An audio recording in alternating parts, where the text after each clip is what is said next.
So I get asked on a very frequent basis, "Hey Mark, what microphone should I buy?" So I'm going to answer all of you at once, right here. Stick around. From the mind of Mark Yoshimoto Nemcoff. Before we go into the what, let's address the why. Now, yesterday I received this review for my work. Mark has been amazing to work with. His voice was exactly what we were looking for, and he followed our instructions perfectly. His turnaround time was second to none, and the quality of his recordings were top-notch. Highly recommend working with Mark on your projects, for your projects. Now, I dropped this in front of you, not so much as a humble brag, but to point out 3 incredibly important things: being prepared, being punctual, and following instructions. These are 3 incredibly important points that I talk a lot about in my book, The Modern Voiceover Career Owner's Manual. And it allows me to have success in what I do, and I'm trying to share all of this information with you because this is such a tough business. It's such a difficult business that you can slip up pretty easily and lose a job. You know, in the audition phase, you can lose a job once you've booked it. Because you're not following the instructions, you're not doing what the client needs.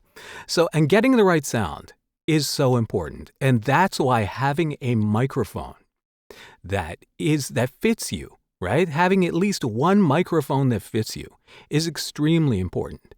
Honestly, I'm truly flattered to be asked, what mic should I buy? But it's kind of like asking me, which pair of pants should I wear? Because I don't know your size, your style, or how many pockets you need for snacks. I mean, here's the thing. On this channel, I can only report back on my experiences. My voice, my style, my rig, my room, my work, etc., etc. Look, every voice is different. Every situation is different.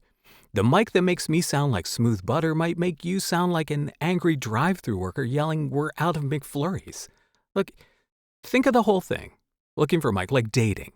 Because just because I fell in love with someone doesn't mean that they're your soulmate. And the same thing with microphones. You've just got to date around. That's the answer. Speed date some mics. Okay? Take them out to dinner, tell them how you feel, and see how they feel in the morning. Right? And here's the thing. Your room really matters because I could hand you a microphone worth more than half of my first car. But if you're recording in your kitchen next to a running dishwasher, then hey, congratulations, you just bought yourself a very expensive dishwasher mic. And look, don't forget your audio chain plays a huge part in this too, because I've had people write me, "Mark, I bought that mic you recommended, but it sounds terrible." And then I find out they're running it through a bargain bin interface plugged into a USB hub from 2003 and recording in GarageBand while the neighbor's lawnmower auditions for a part in Fast and Furious leaf blower drift. And it's like pouring fine wine into a paper cup you found under the couch. When I review gear, what I'm really saying is, this is what I tried. This is how it sounded for me. Think of it, it's like a food review.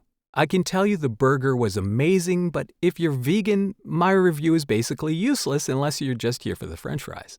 So, what should you do? Borrow mics, rent mics, experiment with mics, okay? Buy mics and return them, because your voice is your instrument, and the only way to know is through your own rig, your own room, doing whatever it is you do, from throat singing to ASMR poetry about the meaning of shapes. And just know, not every instrument sounds good through the same mic. So please, I dig that you trust me. But the only truly universal mic advice I can give is, don't drop it. Seriously, that's it. All right, let me know what you think in the comments. Until next time, this is Mark Yoshimoto Nemcoff, fading to black.